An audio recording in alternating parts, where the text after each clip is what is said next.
Abitha channel நேயர்களுக்கு நமஸ்காரம். நான் உங்க அபிதா ஸ்ரீ. இது டீ டைம் இல்ல, ஸ்திரீ டைம், நமக்கான டைம், பெண்களுக்கான டைம்.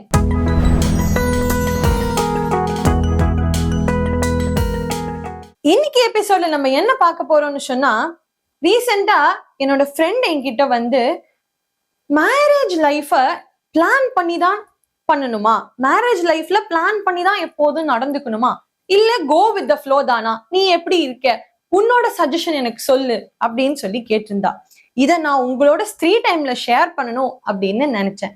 அதனால இந்த கான்செப்ட் பத்தி தான் நம்ம இங்க டிஸ்கஸ் பண்ண போறோம். சோ பிளான் பண்ணி பண்றதுன்னா என்ன, மேரேஜ்ல பிளானிங் இருக்கணும் அப்படிங்கிறது என்னோட தாட். எதுலெல்லாம் பிளானிங் இருக்கணும், பேசிக்கான விஷயம், ஓவராலா பிளானிங் இருக்கணும். ஒரு வேல்யூஸ், ரெஸ்பெக்ட், ரெஸ்பான்சிபிலிட்டிஸ், ஃபினான்ஸா எப்படி மேனேஜ் பண்றது, இந்த விஷயத்துல எல்லாம் பிளானிங் இருக்கணும் அப்படிங்கிறது தான் என்னோட view. Go with the flow சரி வருமா? கண்டிப்பா கிடையாது. எப்பெல்லாம் சரி வருங்கிறத நான் பின்னாடி சொல்றேன். ஆனா நம்ம எல்லாத்துலயுமே கோ வித் த ஃப்ளோ அப்படின்னு போயிட்டோம்னா அது ஒரு டைரக்ஷன்லெஸ்ஸா போயிடும், ஒரு நேச்சுரல் மூவ்மெண்டா போயிடும். But it is fine when to be applicable அப்படிங்கிறது இருக்கு இல்லையா. ஃபார் எக்ஸாம்பிள், நம்ம ஒரு சின்ன எக்ஸாம்பிளே வச்சுப்போமே.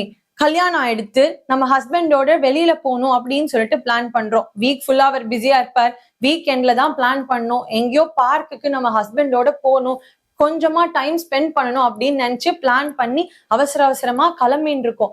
அப்போ எதிர்பாராம நம்ம ஆத்துக்கு கெஸ்ட் வந்துடுறா. அப்ப என்ன பண்ணும்? நீங்க இருங்கோ மாமி, என் மாமியார் பாத்துப்பா அப்படின்னு சொல்லிட்டு நம்ம கிளம்பியா போயிட முடியும்? போக முடியாது இல்லையா, ஒரு மேரேஜ் லைஃப். ஆனா இதுவே கல்யாணத்துக்கு முன்னாடி பாருங்கோ, அப்பா அம்மா இருப்பா, நம்ம தங்கையோட இருப்போம். அப்போ யாரோ கெஸ்ட் வந்துட்டான்னா, மாமி இதோ வெளியில போயிட்டு வந்துடுறேன் அப்படின்னு சொல்லிட்டு நம்ம போயிடலாம். ஏன்னா நமக்கு அந்த இடத்துல ரெஸ்பான்சிபிலிட்டி கிடையாது, நம்ம அப்பா அம்மா எல்லாம் பாத்துப்பா அப்படிங்கிற அந்த ஒரு ஃபீல் தானே இருக்கும். ஆனா கல்யாணம் ஆனப்புறம் குடும்ப தலைவி அப்படிங்கிற பொறுப்பு வந்துடுது இல்லையா. அப்போ என்னதான் மாமியார் இருந்தாலும் நம்மளும் கூட இருந்து பண்ணணும் இல்லையா. அப்போதானே நிறைய விஷயம் தெரிஞ்சுக்க முடியும். முக்கியமா நம்ம அப்பதானே ஸ்கோர் பண்ண முடியும். சோ ஒரு ரெஸ்பான்சிபிலிட்டி இவ எடுத்துக்கிறா அப்படின்னு ப்ரூவ் பண்றதுக்காகவாவது நம்ம அங்க இருந்துதான் ஆகணும். சோ இதுதான் டிஃபரன்ஸ். இந்த இடத்துல கோ வித் த ஃப்ளோ தான் பண்ணி ஆகணும். நான் வந்து ஆல்ரெடி பிளான் பண்ணிட்டேன், நான் போயிட்டு தான் வருவேன் அப்படின்னு சொல்லிட்டு போக முடியாது. அந்த இடத்துல என்ன நடக்கிறதோ அதை அக்செப்ட் பண்ணிட்டு அதுக்கேத்த மாதிரி அடாப்ட் பண்ணிட்டு நம்ம மேரேஜ் லைஃப்ல மூவ் பண்ணிட்டு இருக்கணும். எல்லா இடத்துலயும் அந்த மாதிரி கோ வித். இப்போ நான் வந்து இந்த இடத்துல இன்வெஸ்ட் பண்ண போறேன், எனக்கு வந்துட்டு, ஆனா நமக்கு பிளானிங், பேக்கப் பிளானிங்கே இருக்காது. நான் ஒரு பிளாட் பார்த்திருக்கேன், அந்த இடத்துல நான் இன்வெஸ்ட் பண்ணணும்னு நினைக்கிறேன், நம்ம கிட்ட ஒரு பேக்கப் பிளானே இல்லாம நம்ம அப்படியே just like that go with the flow, நான் அப்படியே போட்டுட்டு வந்துட்டு நான் வாங்க போறேன் அப்படின்னு நம்மளால கோ வித் த ஃப்ளோ போயிட முடியாது. பினான்சியல் ஸ்டேட்டஸ், இந்த பிளாட் வந்து ஒரு 20 லட்சமா நான் வாங்க போறேன்னா, நான் அதுக்கு ஸ்டேபிளா ஒரு 20 லட்சம் நான் லோன் போட்டு வாங்குறேன்னா அதை நான் வந்து கட்ட முடியுமா, நான் அதுக்குரிய பினான்சியல் ஸ்டேட்டஸ்ல என்னோட ஃபேமிலி இருக்கா அப்படிங்கறத பார்த்துட்டு தானே நம்ம வாங்கணும். சோ இதுதான் டிஃபரன்ஸ்.